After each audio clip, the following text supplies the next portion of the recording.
什么样的摄影师能够像流行偶像般在 IG 拥有140万粉丝？ I have one of the biggest followings on Instagram. Yeah, I'm one of the top 10 photo influencers in the world. 如今的重量级摄影大师，当年是偶然拿起相机的，但这一拿起就再也无法放下。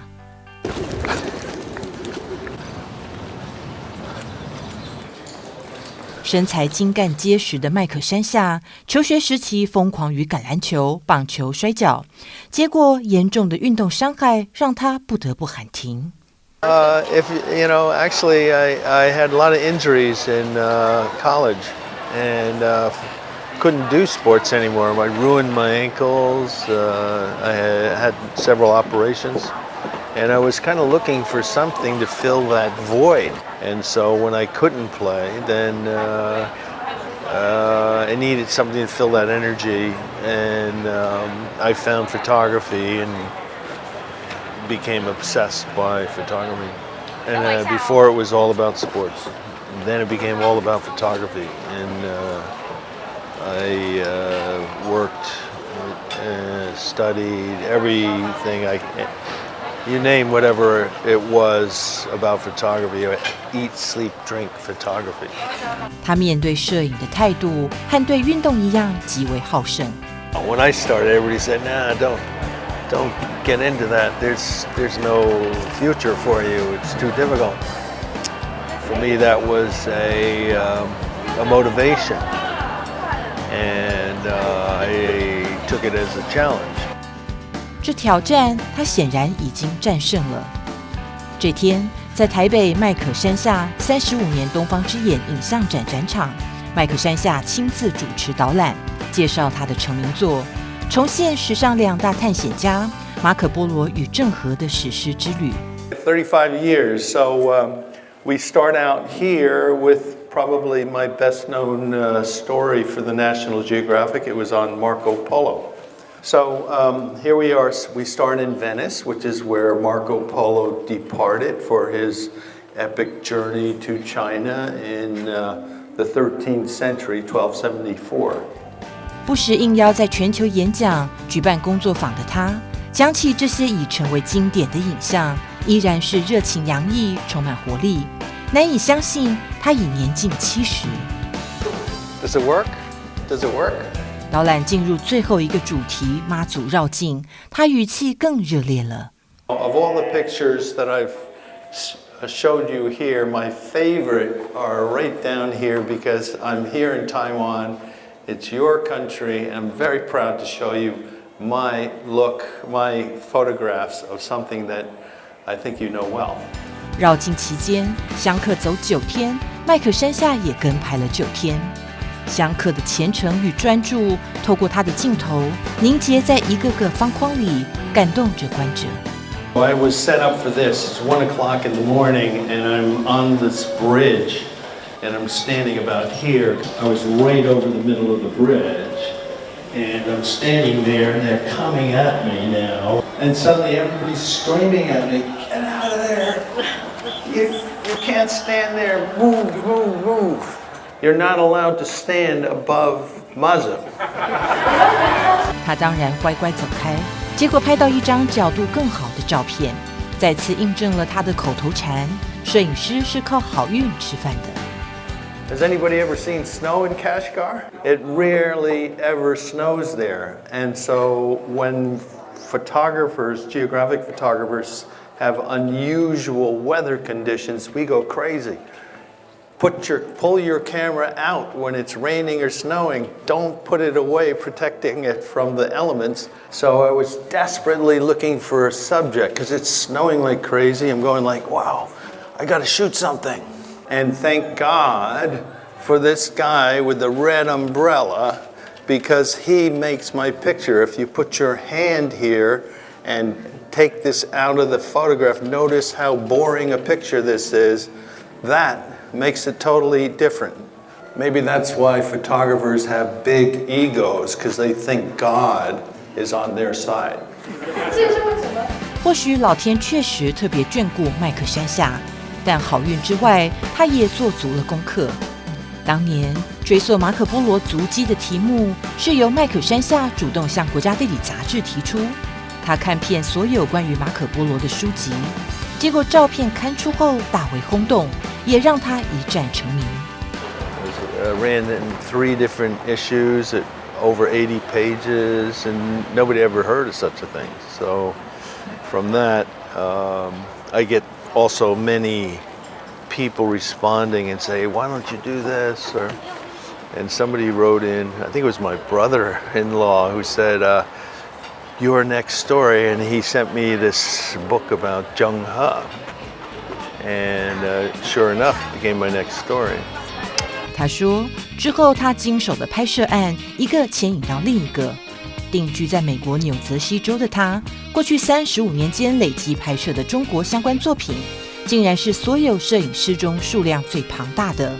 这表示他每年得花很长的时间在半个地球外的亚洲，但他丝毫不以为苦。然而，我们不禁好奇，这一切的起点马可波罗是怎么开始的？ Because there was some doubt, thanks to some authors who had written books about questioning his veracity. In fact, what it was is I read that book. 1997 or 8, that book came out, and I said, I'm in Asia all the time. Everybody knows Marco Polo, and everyone believes he went to China. What is this? So I read it, and that gave me that one question mark. So let's go out and follow the route and see, settle this once and for all. Did he or did he not go to China? 马可波罗专题进行了2年，途经伊朗、伊拉克、阿富汗等10国。这又是另一个他受眷顾的例证。因为若是再晚一些时候，有些地方肯定进不去了。有些景物则将永远销声匿迹。Yeah, it was just that one period where you could actually go to all those countries. It was between the 2 Iraq wars.